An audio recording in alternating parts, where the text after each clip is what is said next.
Good morning, afternoon, or evening, whenever you may be watching this webinar recording. My name is Justin Reynolds. I am a white man with short brown hair wearing a blue patterned shirt, and I am the Director of Research Initiatives at the Accommodations Central Office in Columbus, Ohio.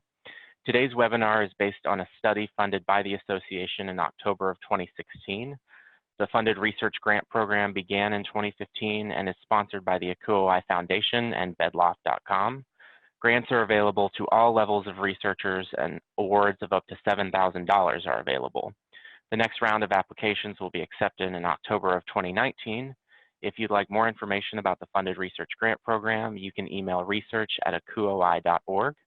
At this time, I'd like to turn it over to Kirsten Brown and her colleagues to share more about their research project, Access, Integration, and Success, Disabled Students Living on Campus. Kirsten? Thanks so much, Justin. So we wanted to start by introducing ourselves and a little bit about the work that we're doing here. And so I am a faculty member in the Educational Leadership Program at Edgewood College. I'm dyslexic. During my undergrad, I worked as an RA at an institution very much like the ones in our study. I was also a residence hall director for 5 years before entering my doctoral program. The included photo, as well as in person today, I'm a white woman wearing thick-rimmed glasses. However, today my hair is about 5 inches shorter than the photo. And I'm going to pass this over to Autumn, who will just kind of go across the slide from the left to the right. Hi everyone, I'm Autumn Wilkie and I'm the Assistant Dean for Disability Resources at Grinnell College. And at Grinnell College, I previously worked in residence life. My pronouns are she, her, and hers, and I identify as a member of the disability community and most frequently talk about interactions of my obsessive compulsive personality disorder and my environments. In the included photo on the slide today, as well as in person, I'm wearing thick-rimmed glasses, have short brown hair, and am a white woman in my mid-30s. Unlike the photo where I'm wearing a black shirt, I am today wearing a black shirt covered with a brown blazer. Hi everyone, I'm Charlie Varland and I use he, him, and his pronouns. I'm the director of the Student Involvement and Leadership Center at Boise State University, where I have worked for the past 10 years. I do not identify as a person with a disability. I have some housing experience in my early professional career. As an undergraduate, I was a resident assistant. My first job outside of graduate school was as a resident director, which I did for 3 years. I'm a white man in my late 30s with brown hair and glasses. In my photo, I'm wearing a dark gray suit with a light blue shirt and blue tie. Today, I'm also wearing a dark gray suit and a blue shirt with checkers on it. And today I also have a beard, but I don't have a beard in the photo that's displayed on the slide.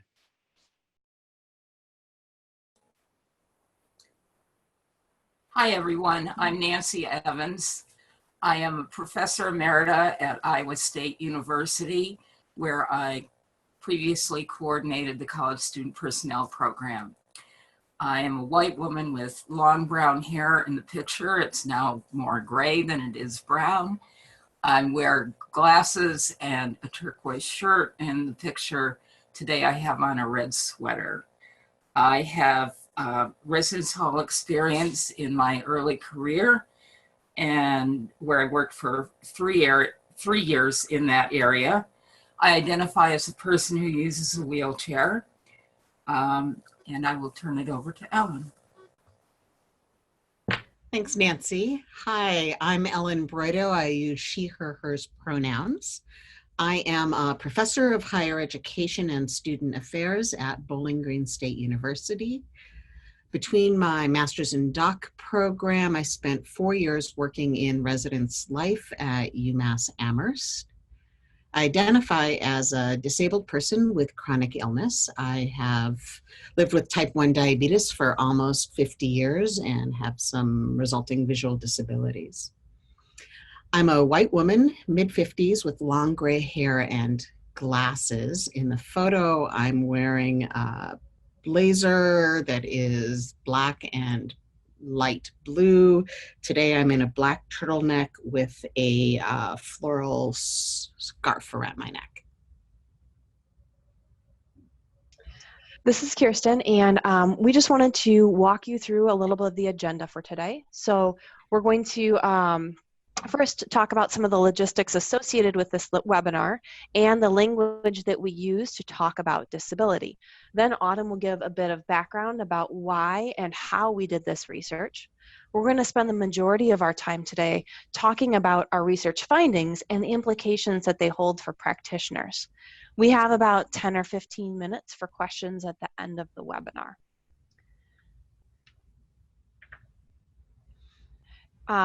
As far as access and question format today, so in order to facilitate multiple means of communication, including the real-time captions, we are using the three channels to answer questions. First, we have gathered some fantastic questions from the Akuhoai listserv, and we think that these are actually pretty common across multiple institutions.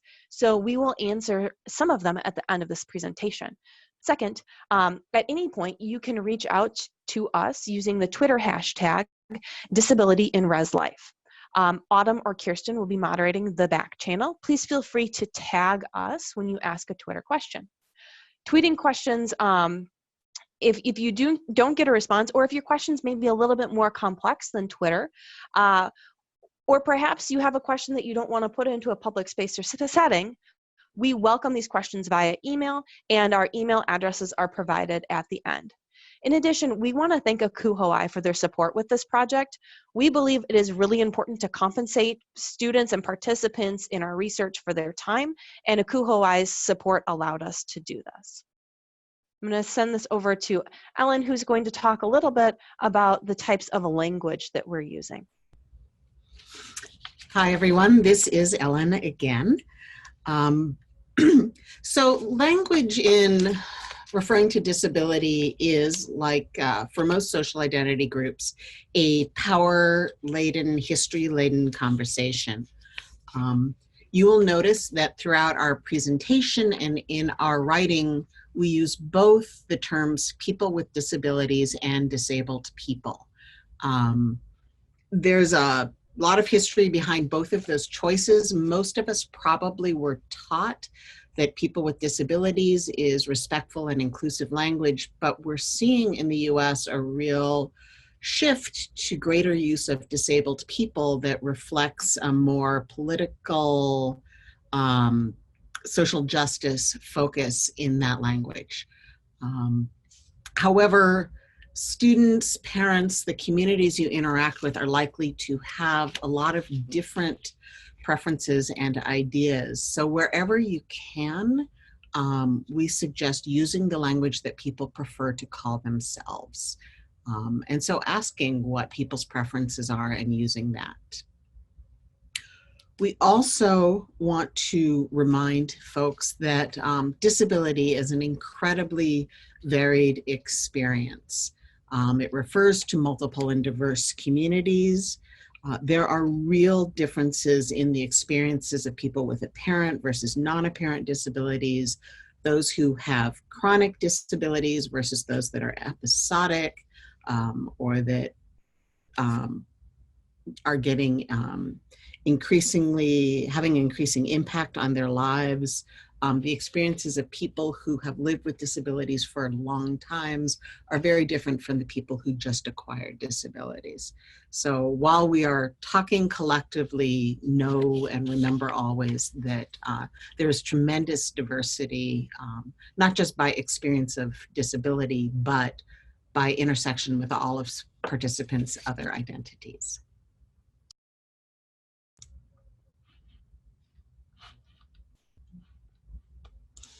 All right.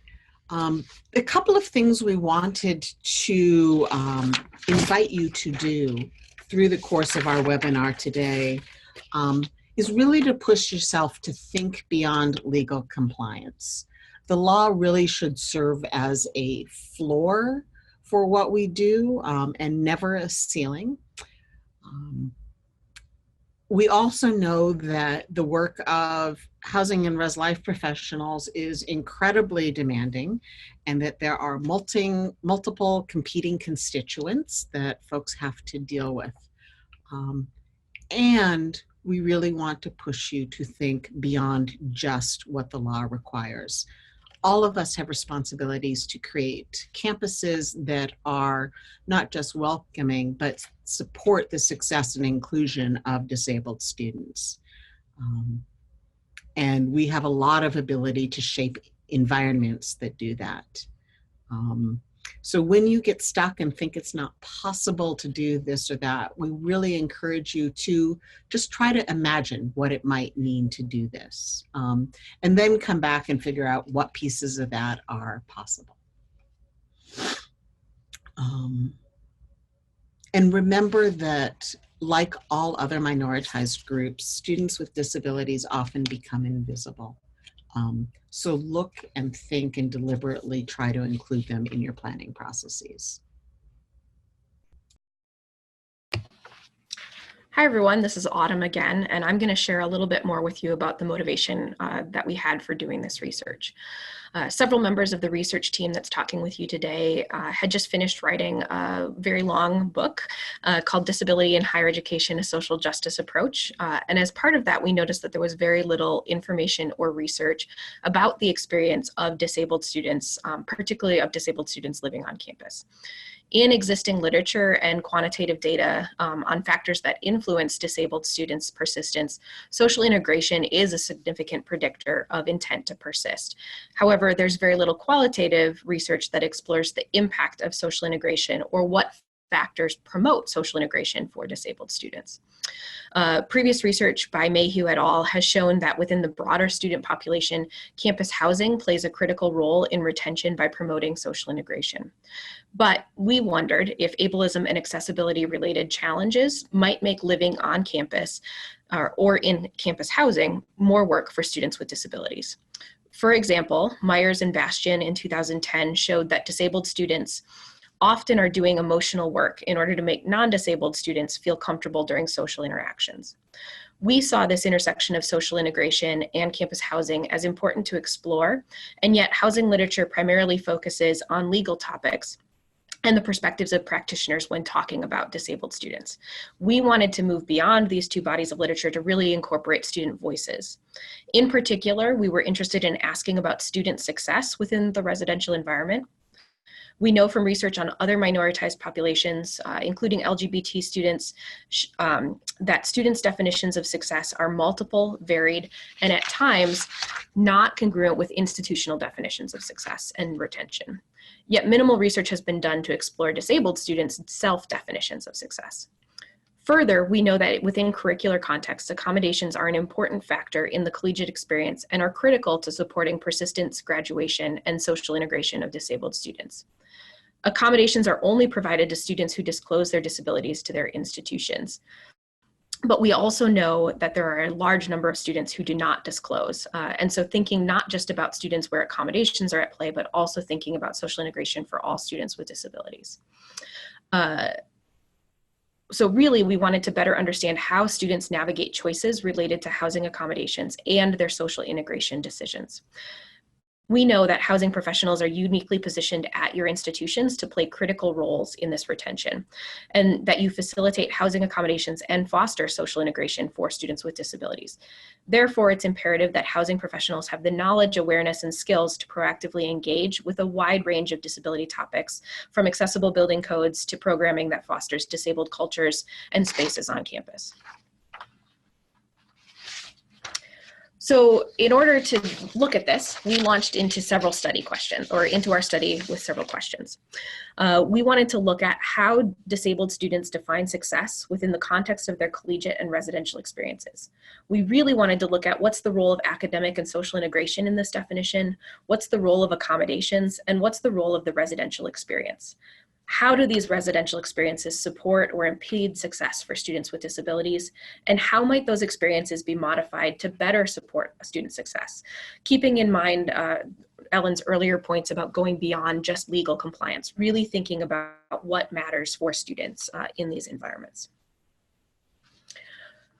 So for our research, we wanted to look at institutions that were highly residential and had the majority of students who were living on campus for their 4, 5, 6 years for the time that they were on campus, having students live the majority of their time on campus.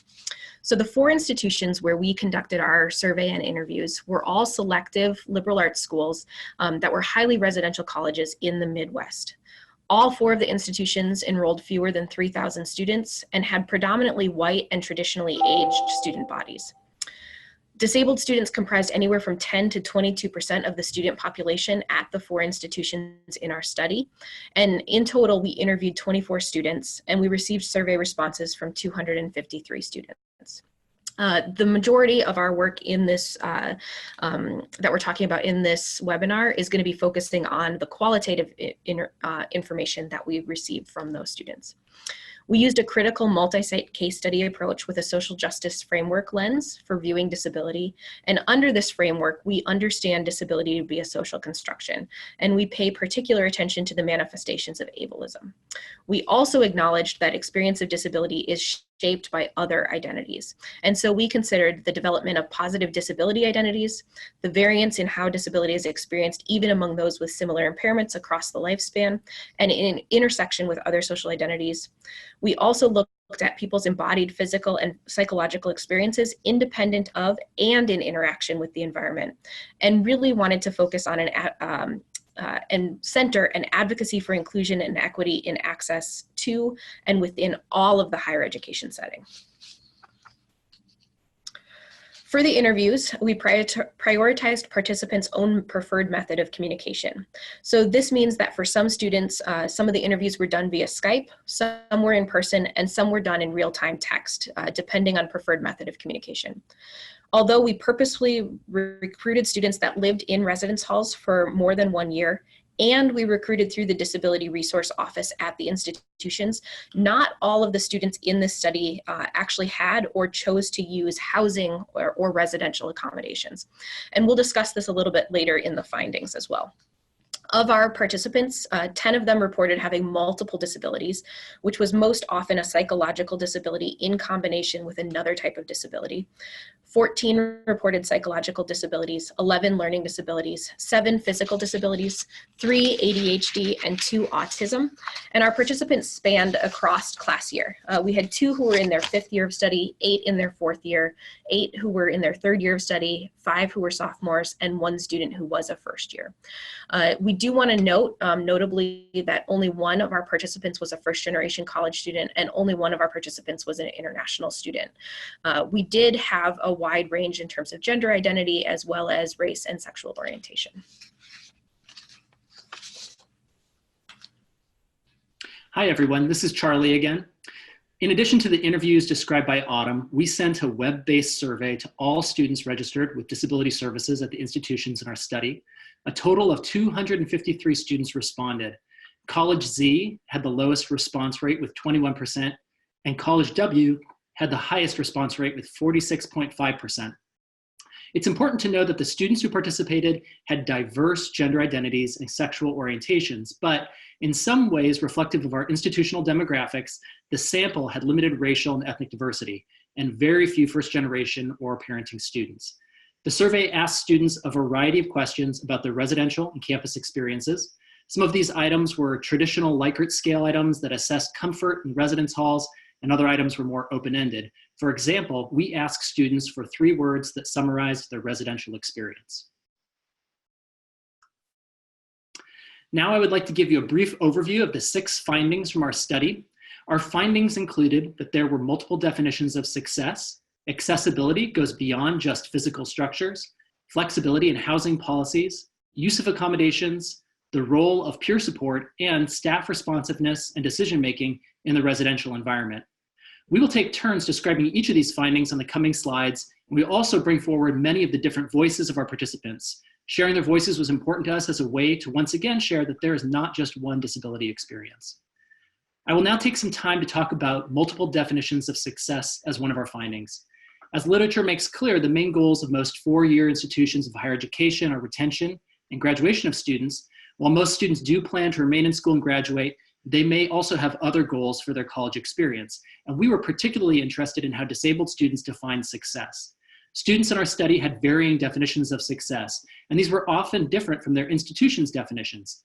Many had an "I can do this" focus, like Danny, who said, I define success for myself as doing the best I can in all situations, such as academics, my well-being, and work, despite my disabilities. Other students had more traditional academic definitions, and still others indicated that their definitions of success were non-academic, like Sam, who was focused on friendship. Sam said, "I am making friends," which is another sign of success because I have always had difficulty making friends. Hi, this is Nancy. Our analysis of the interview data indicated that the degree of accessibility, flexibility, use of accommodations, peer support, and staff responsiveness and decision-making in the residential environment influence student success in college. Starting with accessibility, students viewed accessibility as including more than just physical structures of buildings. Accessibility related to ventilation, noise level, and room temperature. For example, lack of air conditioning in his residence hall particularly affected Garrett, whose medication increased his body temperature. Students also viewed accessibility in relationship to proximity and ease of access. Loria, a student who had a learning disability, noted that it was easy to arrange meetings with her professors on her small campus.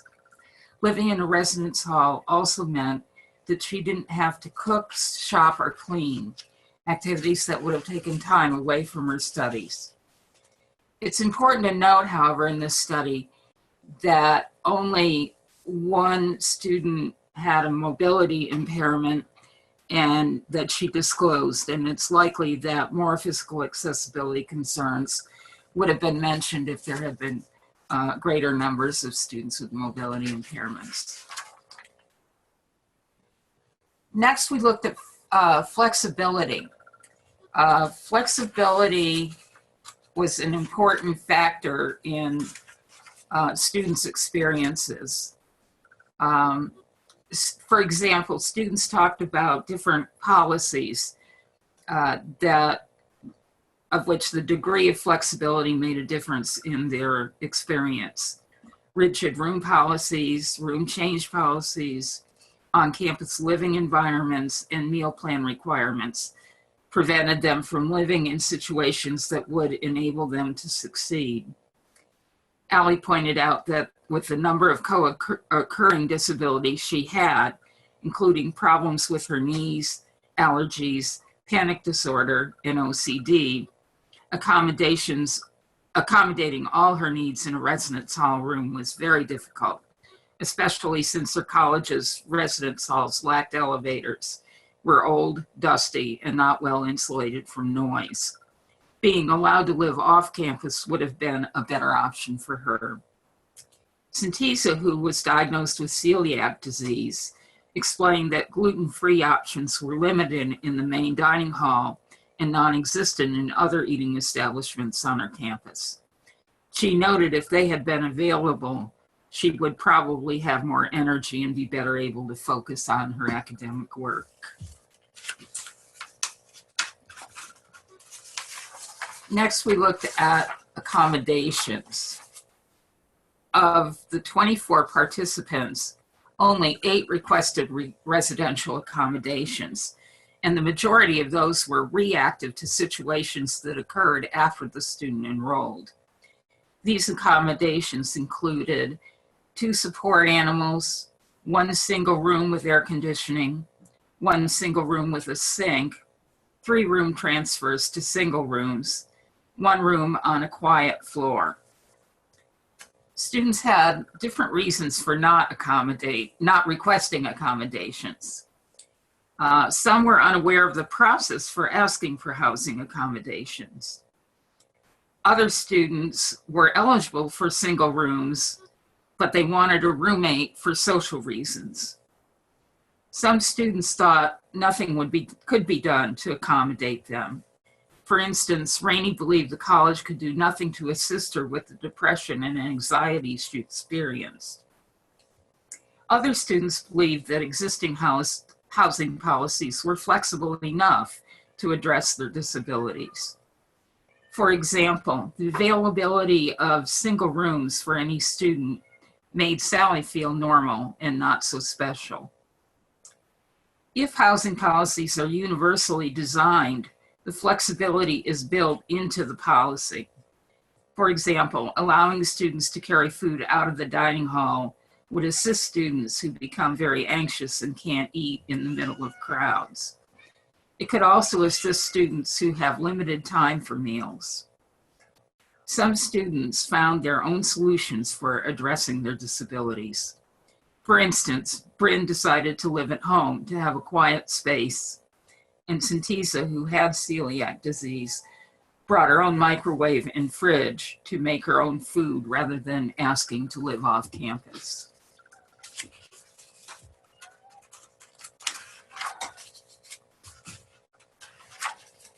I'll now turn it back to Kirsten. Hi, this is Kirsten, and I'm going to continue the discussion of our findings and talk a little bit about peer interaction. So peer interaction was a key theme within the interview data and also within the survey data. And I wanted to pull a quote from a survey respondent at College Y because I think it shows how important peer interaction is not only to the students in the buildings, but to the RA staff as well. So this survey respondent at College Y said, I'm an RA of my floor, so I have a set relationship to the other people who live there. This reduces my social anxiety and gives me a sense of purpose in my living space. And I think this student was particularly adept at describing how their role as an RA really helped them navigate some of the functional limitations associated with their disabilities. It's also important to point out that within the literature space, we see that individuals with disabilities are typically discriminated against in the hiring process. And therefore, when they leave college, they have less work experience on their resumes. And so it becomes very imperative to actually make sure to consider hiring students with disabilities as RAs and as part of housing. The second quote for peer interaction comes from one of our interview data members, and this is from Lee, and basically just saying community was definitely a huge factor in deciding where I was going to live. So when we look at the interview data, 11 of the students we interviewed discussed the importance of peers to their success in college. For 3 interview students, making friends or having a social life was their definition of success. And another 5 of those interview participants defined success as being involved in social activities or the campus community. Disabled students in this study faced a catch-22. They wanted social interaction, and they really understood the value that a roommate had in regards to making friends and providing structure and having a sense of community. But they also understood that sometimes living with another person was not the best fit for them. Students shared making very pragmatic decisions in which they tried to balance the living environment that fit best with their need for privacy, medication, sleep, etc., with the desire for community. And students were very creative in trying to strike this balance. For example, one student with chronic migraines in our study was approved and had a single room as accommodation, but chose to have a roommate because she cared so much about that social integration. So what she did was she found a roommate who knew in advance about the migraines and that the student kind of deemed to be migraine friendly. And then also the student went and checked out a study room in the library where she could lay down in a dark, quiet space when she was having a migraine. So what our data really shows is that students who were in conflict because they wanted the roommate, but they also didn't want to disturb another person each time they had a disability-related event. But then again, they also worried about being alone and having something bad happen to them without having anyone to reach out to. So our data really show the importance of peer interaction for students, and that students were actively making decisions that were trying to balance accommodations and social integration. When we're looking at the Sorry, I'm trying to get the slide to advance. We're looking at the next finding in our study. Staff responsiveness was critical for students. Students in our study had both very positive and very negative interactions with staff members. Positive interactions occurred when staff were responsive, students felt cared about, and when staff viewed students as experts within their own lives. So for example, Rainey said, after I called the staff member, she came to my door. She was extremely concerned and she was very committed to keeping me safe, and was also very kind and warm and understanding of the situation without pressing the situation or pressing me for information other than what was absolutely necessary. And in this quote, it really shows how Rainey felt cared for by the staff member without being invaded by the staff member. Students in our study indicated that negative interactions with staff occurred when students felt like the staff member was not responsive, did not care about the disability, or was pushing for personal information that was not needed or necessary to provide accommodations, or when staff made paternalistic choices in the best interest of the student, but without actually consulting or considering the student in that process. So a quote from our study that kind of exemplifies a negative staff experience is from Rachel, and she said, a staff member has asked me for very personal information that she is not entitled to, like made it very, very clear that she was not going to help me unless I told her why I was traumatized or why I had CPTSD. And now I'd like to talk a little bit about our last finding, which is student suggestions to modify the residential environment. One of the things that we ask the interview and survey participants in our study is how would they modify or change their residential environment? And students gave very insightful answers, and I want to just actually pause here and go back to that invitation that Ellen made about kind of suspending the feelings of being understaffed and working a lot of hours to join us in a conversation about social justice. And I want to go back also kind of to an idea that students view the residential environment as sometimes bigger than what actually might be the administrative structure of the institution. And so, for example, and particularly in this data, we see that students view campus dining as part of their residential experience. And so you might hear suggestions and think, well, dining's not my area, or that's not how we are set up. But I want to offer the idea to just please keep in mind that we actually did not really ask interview or survey questions about dining, but students talked about dining, implying that they see dining as linked and important to their residential experience. So students offered several ideas to improve accessibility. And here we want to highlight a couple of those. The first one we want to highlight is the idea of having a darkened or sensory break room that students can use when they are experiencing things like migraines or feeling sensory overload. This is a space that would work well for students with a variety of disabilities, such as autism or migraines.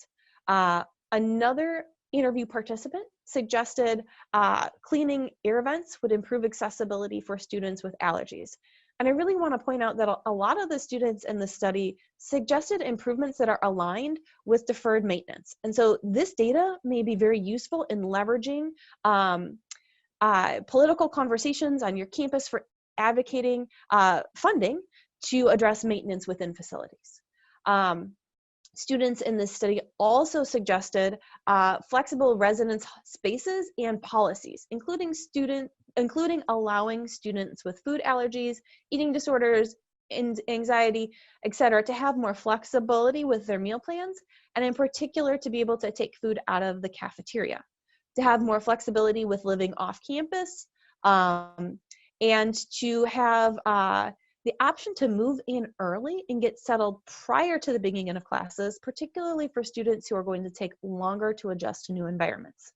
Students talked quite a bit about their room selection process and how policies regarding roommates created stress. And so really examining the roommate selection policies and seeing if there are ways to help students find compatible roommates. Another suggestion that students offered was single room options, and making sure that single room options were in a variety of halls so that students could live near their friends and could live within spaces that were age appropriate. So making sure that the first year residence halls had single room options so that first year students with disabilities that needed a single were not going to be moved or out of that common space and that common experience, and to be in a building that typically houses upper class students. Finally, participants in the study suggested that staff, and this includes dining staff, receive more training on mental health disabilities. Students from 2 colleges in the study indicated that clearer and more accessible information on how to get housing accommodations was needed. And students also really valued when staff said, you know what, I don't know, but let me do some research and get back to you. So that commitment to learn. At this point, I'd like to pass it over, and we're going to talk a little bit about implications for practice. As Kirsten noted, this is Autumn again, and as Kirsten noted, we're going to talk a little bit about implications for practice spanning from the individual level up through the institutional level. So really thinking about implications for practice across the ways that you might interact with the institution. So starting with the individual level, I wanted to start and really pause for a moment and start the conversation by recognizing how immense human variability is. Our diversity and adaptability of body, thought, emotion is an asset. We don't all fit neatly into a box, and I want everyone to take a moment to really think about your own perceptions of disability and disabled students. Do you see disability as deficit, or is it a form of positive human diversity? Do you perceive the range of disabled experiences to all be similar? Experiences of wheelchair users versus individuals with mental health related disabilities. When you hear accommodation, what does this elicit for you? Do you view accommodations as something that is a difficulty or headache in your work, or do you see it as a positive that really provides for greater success for students? These are important questions to wrestle with and to really identify for yourself, because they are going to impact how you interact and how you think about students with disabilities. They're also going to impact how you think about and include disabled students when you're creating new policies, processes, and procedures. I also want to go back to something that was said at the start of the presentation. As housing professionals, you really are uniquely positioned at your institutions to play critical roles in retention. Many students talked about in our study with those positive interactions that they had with staff, whether that be student staff, so RAs, hall directors, custodial staff, the assistant directors of residence life, that those relationships were really valuable and important to them in thinking about their collegiate experience. And the roles that you have, you really facilitate both housing accommodations and help to foster that social integration of students. And so working on your own individual understanding of disabled experiences can have a really deep impact one-on-one with students that you're working with and collectively for disabled students. And it's important to understand that abled people may overlook the value of specific activities. For example, independent living, because you are unfamiliar or individuals without disabilities may be unfamiliar with the unique considerations of disabled students or the topics that foster disabled students' learning, engagement, and retention. So really this as an individual is to encourage you to take part in disability-specific training and to really think about and inspect your own ways of viewing disability. And so I want to give you kudos. Viewing this webinar is already a start, a movement in the right direction in terms of engaging in disability-specific training. But there's certainly more that you can do in terms of reaching out and working with organizations like ACUHO and also engaging with your disability resource professionals on your campus.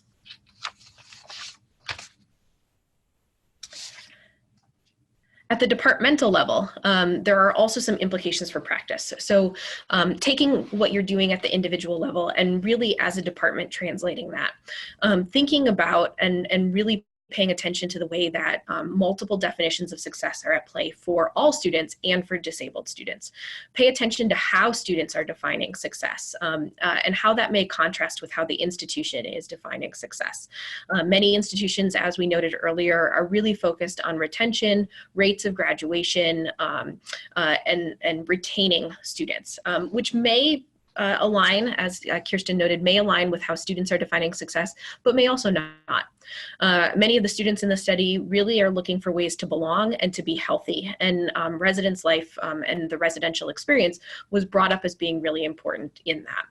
Some of the ways to do that would be to address ableism. Both in how it exists in our policies, practices, and procedures, but also responding to incidents of bias that students with disabilities may experience in the residential environment with their peers. So address ableism in the same way that other isms are addressed. Think about, does your institution have a policy for handling disability discrimination? What does that look like in the residence hall specifically? What role does residence life staff play in that? It's also important to ensure that information on how to access housing accommodations is clearly articulated. At some institutions, housing accommodations may be handled entirely by residence life, and at other institutions may be handled entirely by disability resources. Some other institutions may have a hybrid model where parts of that process are handled through disability resources and parts of that process are through residence life. So really making sure, because of the complexity, that information is easily accessible and very clearly articulated for students on how to access this information. You want to make sure that any information that is included about residential accommodations is screen reader accessible, so available for individuals with print-related disabilities, easy to find on the website, included with other housing information that's discussed in orientation or provided broadly to students. Other implications for practice at the departmental level is really thinking about the implications for flexible policies.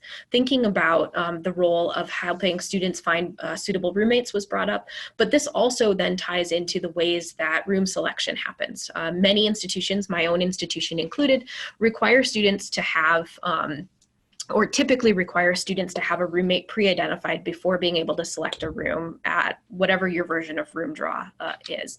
And so for students with disabilities who may, because of their disability or because of their as some of our students noted, difficulty in finding community, making friends, finding somebody who's going to be suitable, migraine friendly, for example. Sometimes students will have difficulty finding a roommate and having a roommate selected prior to room draw, which if the students also then have really important needs in terms of the type of residence that they're landing in, air conditioning, first floor, might make it difficult for students to both have a roommate and get a room that meets their needs. Thinking about flexible policies for dining was another thing that Kirsten already raised, and thinking about the ways that students are viewing dining as part of the residential experience, whether dining is aligned with residence life or not. At some institutions, those two departments are very integrated, and at other institutions, they're very separate. We also already noted thinking about the role of singles and not just how easy is it for students who require a single as an accommodation to know about how to request those and how to get those, but then also really thinking strategically about where those singles are located. What's going to be the integration and social implications for students based on where those are and what class year they are. Kirsten also noted the importance of hiring disabled people, disabled folks, and using disabled individuals as experts on your campus. Thinking about the role of students with disabilities on RA staff, and thinking about professional staff and the representation of individuals with disabilities. You also want to work to address physical barriers in the campus environment. And so this could include things related to developing and using a campus accessibility map. Many institutions have campus accessibility maps that broadly look at the institution, but very few institutions have a campus accessibility map that includes detailed information about residence halls. And so this is something that you might want to consider. And then engage in department related disability specific training is another thing that you can do at the departmental level. And then moving that up to the institutional level. Many of the things at the institutional level are going to mirror some of the actions that you can take at the departmental level. But there might be opportunities for cross-training between dining and housing staff, regardless of administrative area, so that students have a cohesive experience across residence life and dining, since students view that as their entire residential experience. You might also be able to work and do cross-training with disability resources, either in conjunction together or having some training where disability resources is able to learn more about the residential processes, and residence life is able to learn more about disabled students. You can also work to collaborate across multiple functional areas. So really thinking about and coming together if you feel that your policies and practices are maybe not clear for students with disabilities, coming together to really think, how can we make this a process that's going to mirror what students are expecting to find related to disability resources. And then there's also ways at the institutional level where advocating for institutional funding to address building maintenance can be a collaborative effort, as Kirsten already noted, and really thinking about how do you think about the broad environment that the students are going to interact with, including their residential experience. So we want to, before we launch into questions, leave you with some additional resources that you might be able to look into.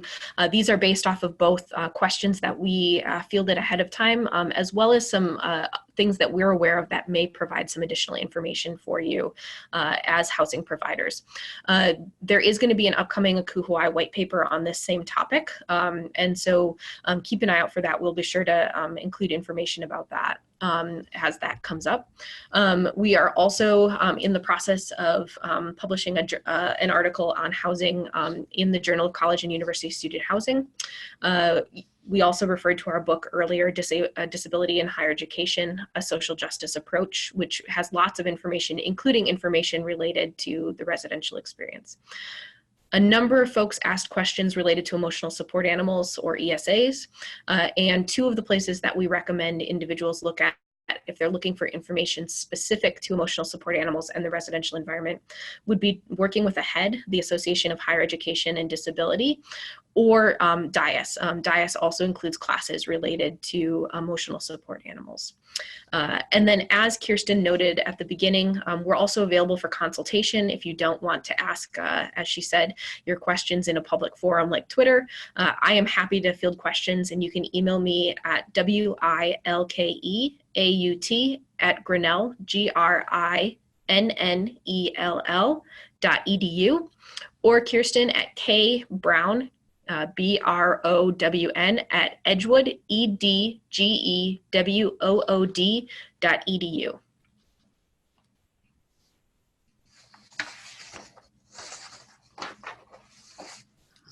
All right, so we, as earlier discussed, have some great questions from the Akuhuai listserv.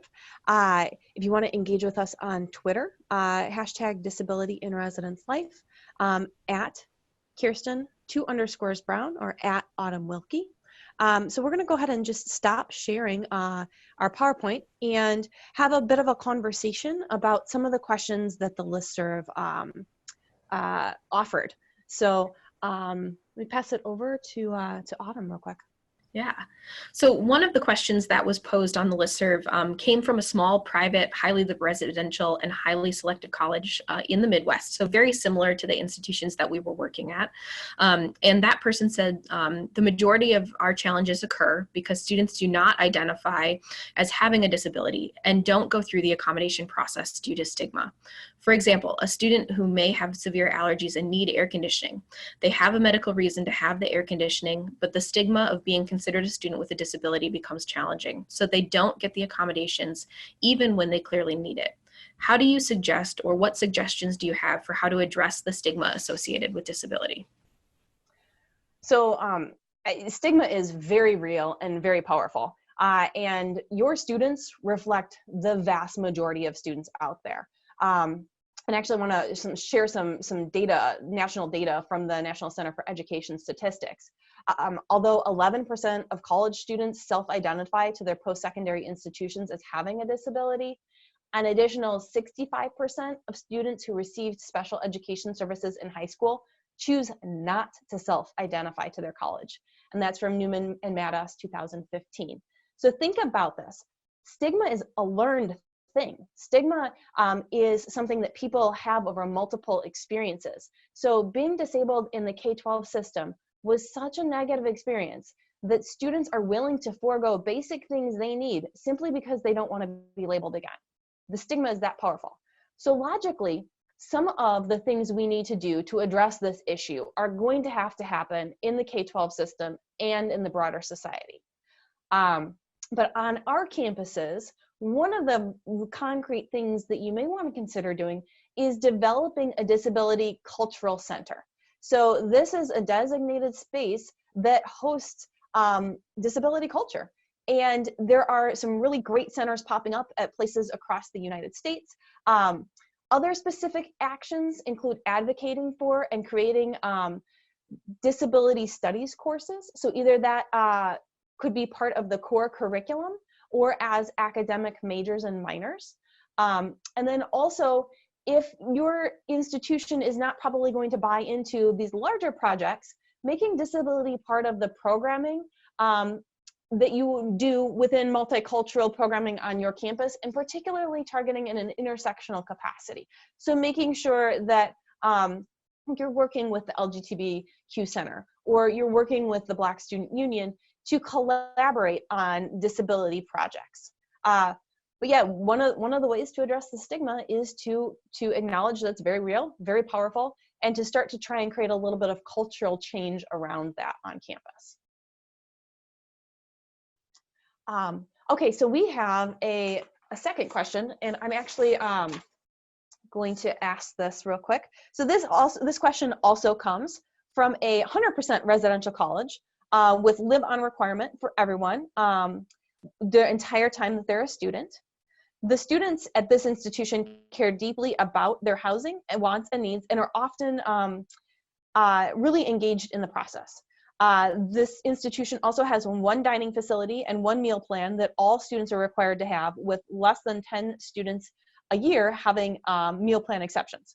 So the question the individual posed is, they're interested in learning more about the social integration piece. We continue to struggle to provide students with housing accommodations that are supportive, yet where the other students are not expected to be part of the disabled students' accommodation. For example, some students say that they need a small, supportive living environment. In general, this means a private apartment where they can select their roommates. However, this has led to situations where a student who has gotten the accommodation expecting their roommates to provide them with that supportive living environment, which is kind of impossible to define. And has resulted in even the disabled student telling their roommates what they can and cannot do. So for instance, we see an increase in the number of students dealing with PTSD and wanting to only live with those individuals as roommates who are able to make things more predictable and more supportive. We've even had students who have been given an apartment as an accommodation, tell roommates, this apartment is my accommodation, so you need to live by my rules. As you can probably guess, this does not go well. So any insights that you could provide into that process of how to balance the accommodations and the social integration piece would be greatly appreciated. I can take this one. So I think this is a really great question. It sounds like in some ways that this institution may be very similar to the one where I work at. And so I've got a couple of pieces as well as to the institutions in our study. And so I've got a couple of suggestions that may be helpful to think about in this example. So one of the things that I would actually back up and start with, whoever is doing the accommodation process, whether that's Residence Life or your Disability Resource Office, one of the questions that I engage with students in is asking more around what is causing difficulty and what would you find supportive. It may be that a small supportive living environment could be achieved in other ways. It may be possible that by living on a small floor and having an apartment might not be the only way to accommodate students. And I think oftentimes we default to what seems like the most prepackaged. I think a lot of times institutions default to that, and there might be other ways to meet the needs of the student. I also think, so one of the things that I would suggest is using a multiple pronged approach for responding. So I would think that, one, many residence life departments have roommate, suite mate contracts. And so thinking about how can some of this be addressed through expectations that roommates may have for each other, and really setting guidelines for what's a reasonable thing to expect of your roommates as opposed to what's not. And if you're doing that with all roommates and suite mates, I think that that's a really good process for helping individuals think through how do you live together, and could include then students with disabilities and help address pieces of this question. You could also have, losing my thought. There might also be a way to really think about and work closely with whoever's writing that accommodation letter, as I said before, and really think about how to change the wording, because you're absolutely correct. There are ways where accommodations are not going to be particularly effective if they rely on the behavior and actions of other students. It's not something that we can regulate. It's not something that we can anticipate. And thus, it's not going to be a particularly successful accommodation for the institution or probably for the individuals involved. And so thinking about how might that accommodation letter be written in a way that's much more concrete and specific. So, for example, in the question, you talk about the term supportive living environment. And so that may or may not be language that is in the accommodation letter. And if it is, that could be very vague. And so what could happen is, in collaboration between residence life, disability resources, and the student with the disability, would be really thinking about, what does that mean? Is a supportive living environment have things to do with noise? Then you might think about, is it really sharing an apartment, or is it being on a small floor that's in a quiet residence hall? Is supportive living environment, does that have more to do with being near friends? Are there other ways to really think about how do you have a community and not be isolated from your community? So really thinking about, what does that mean, as opposed to having really vague language. Anything you would add to that, Kirsten?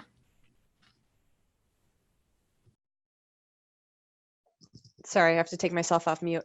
I would agree with what you've said, Autumn, in that a multiple pronged approach. So what always kind of struck me when I was an RA and then as a hall director was, we have or at least the way my institution did it at that point, we did the roommate contract conversations after people had already shown up in the room. And I always thought, well, you've moved your stuff. It's almost like too late now. And so for incoming students, it might be something that does need to happen, your first night or when you've moved in.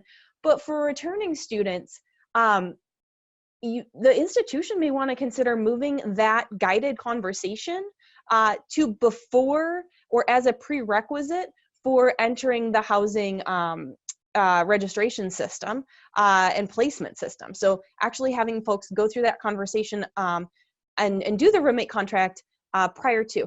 And also, you may want to consider having a disability related question on the roommate contract, and make it broad enough where it can be for students with disabilities and without, but asking pretty specific questions, like we do about sleep time, like we do about guests. Ask questions about, are there related to, structure, related to, so prompting people and making sure that prompt is concrete, well written, and maybe making folks do that before they move in and live together might be a way to kind of pair or partner these things. But yeah, I think you covered everything that I was going to say, Autumn. I think we have time for about 2 more questions. I want to be conscious that we're running right around the hour limit. Mm-hmm. So one of the other questions that we could work to address would be a question that we received that says, how do you manage when you have more requests for single rooms or other accommodations than the available inventory allows? So how do you meet the demonstrated needs of students when potentially your residence halls have space capacity issues? This particular institution said that they were not yet at that point, but are wondering over the next few years as enrollment grows, how they're going to handle particularly single room requests. So I would say, since you're not at that point yet, I suggest you start advocating now for your facility needs. And I'm guessing you probably already are doing that. But you're in a great space in which you are thinking ahead and you're being very proactive. And I'm going to guess that a lot of other institutions listening to this webinar would love to be in your shoes, because they may be in the space in which they don't necessarily have enough inventory to meet the needs of their current student population. And so alternatives to single rooms would involve either releasing the student from their residential contract or taking a double room offline and turning it into a single room. Also, it might be a great, when you're looking at advocating for new facilities on campus, there are multiple pronged approaches to that advocacy component. And I think this could be one of the prongs that would be helpful, because it is a fairly strong argument in that accommodations are legally required. And so using that in combination with other approaches to leverage the need for greater facilities. I think one thing, I think one thing that I would add to that too is also, without knowing the specifics behind the question, I would also encourage institutions to be thinking about how are you defining not having the capacity for more single rooms? Is that really that there are not single rooms on campus, or is that you're holding back only a small percentage of single rooms for accommodations and are not looking at your entire single pool because of the way that you do your lottery based on seniority or things like that. And that might then be a conversation about how are you sort of anticipating the growing needs of students with disabilities and really thinking about shifting some of that as well. Okay, and the last question that we have time for today, and we did get more than these, so we will try and answer the additional questions via Twitter. But the last question we have time for today is, what is best practice for students with disabilities pulling in a friend, or having to choose between an accessible space and their roommate selection process, and maybe not having an accessible space if they choose their friend? Our policy is that friends are not an accommodation. So this question could mean a couple different things, but I think the basic point that I would want to make is that yes, other people may not be an accommodation, but if other students have the opportunity to live with community, to live with people from their class year, to live with friends, to choose roommates, then students with disabilities should have that same opportunity, those same experiences. So depending on how I sort of interpret that question. If one part of the question is that students with disabilities are placed and are given roommates, if that's how all roommate assignment happens, all students are assigned randomly roommates, then that's probably in line and fine. But if other students have the opportunity to go through room draw together and select a room at the same time to be roommates, students with disabilities should have that same option in order to live with somebody that they know, that they trust, that they want to live with, that they're friends with, that they think would be a good compatible roommate, all the many reasons that people choose to live with someone. Students with disabilities should have that same opportunity. I also think, sort of taking a step back and really thinking about some of the information we presented in the webinar today, there are places where you need to step back and sort of think about, are we looking at this just from what's legally minimally required, or are we looking at this from a what's what's going to promote student success and integration. And knowing, from our data, some of which we presented today and some of which we didn't, that students with disabilities do struggle or have greater barriers to having full integration, particularly social integration. Why would we want to add one more administrative barrier if it's something that we can easily remove just by changing the way that we do our process or policy? And maybe not our process or policy for all students, but our process or policy for how we implement accommodations specifically. Awesome, thank you. So on behalf of our research team, we are very grateful that you have spent your time with us today for over an hour. Also grateful to Aku Hawaii, so I just want to pass this back to Justin. Thank you so much for being part of our webinar and learning a little bit with us about housing students with disabilities and social integration. At this time, I'd like to thank Kirsten, Autumn, Ellen, Nancy, and Charlie for their work on this project and this webinar. Again, if you have questions about this specific research project, you can email Kirsten or Autumn at kbrown@edgewood.edu or wilkie@grinnell.edu, or you can reach out to them on Twitter at Kirsten__Brown or at Autumn Wilkie. If you have general questions about the Funded Research Grants Program, you can feel free to email research@akuo-i.org. On behalf of Akuo-i, the Akuo-i Foundation, and bedloft.com, thank you so much for watching.